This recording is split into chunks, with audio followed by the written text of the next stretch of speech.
അലക്സാണ്ട്രിയയിലെ തിയോഡോറ. സമ്പന്നവും കുലീനവുമായ കുടുംബത്തിൽ 3-ാം നൂറ്റാണ്ടിന്റെ അവസാനത്തേതാടെ അലക്സാണ്ട്രിയയിൽ നിറയാഡോറ ജനിച്ചു. ക്രിസ്തീയ വിശ്വാസത്തിൽ ചെറുപ്പം മുതൽക്കേ നിഷ്ഠയോടെ വളർത്തപ്പെട്ടവളായിരുന്നു തിയോഡോറ. ജീവിതകാലം മുഴുവൻ കന്യാത്വം പാലിച്ചുകൊണ്ട് ഒരു താപസജീവിതം നയിക്കാൻ അവൾ അതിയായി ആഗ്രഹിച്ചു. കുർബാനയിൽ പങ്കുചേരുവാനും ബൈബിൾ പ്രഭാഷണങ്ങൾ കേൾക്കുവാനും മാത്രമേ അവൾ വേനം വിട്ടു പുറത്തുപോയിരുന്നുള്ളൂ. വീട്ടുജോലികൾ ചെയ്തും ബാക്കി സമയം മുഴുവൻ പ്രാർത്ഥനയിലുമായി അവൾ കഴിഞ്ഞുകൂടിയിരുന്നു.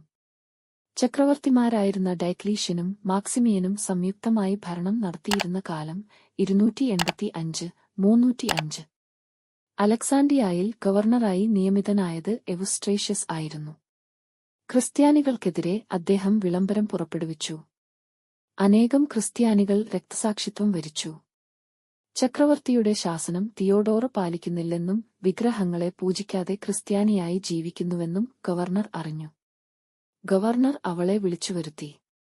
തിയോഡോറയുടെ സൗന്ദര്യത്തിൽ ആകൃഷ്ടനായിത്തീർന്ന ഗവർണർ അവളെ സ്വന്തമാക്കാനാഗ്രഹിച്ച് മോഹന വാഗ്ദാനങ്ങൾ നൽകി. എന്നാൽ ധൈര്യപൂർവ്വം തിയോഡോറ ഇങ്ങനെ മറുപടി നൽകി: നമ്മുടെ രക്ഷയ്ക്കുവേണ്ടി മനുഷ്യനായിത്തീർന്ന കർത്താവായ ക്രിസ്തുവിനെ വരിച്ചവളാണ് ഞാൻ.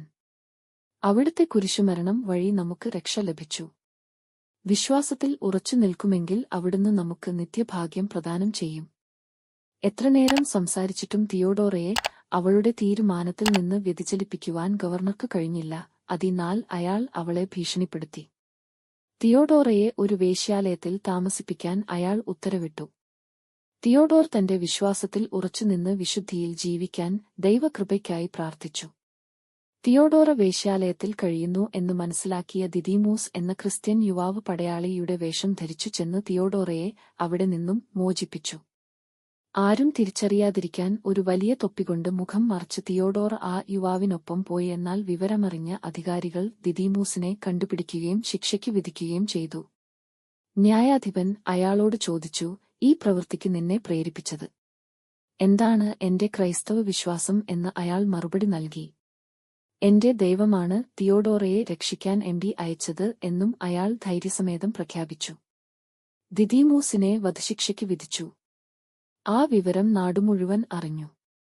കൊലക്കളത്തിലേക്ക് നയിക്കപ്പെടുന്ന ദിദിമൂസിനെ കാണാൻ തിയോഡോർ ഓടിവന്നു. അവൾ ഇങ്ങനെ പറഞ്ഞു: പ്രിയ സഹോദരാ, എന്റെ കിരീടം കവർന്നെടുക്കല്ലേ.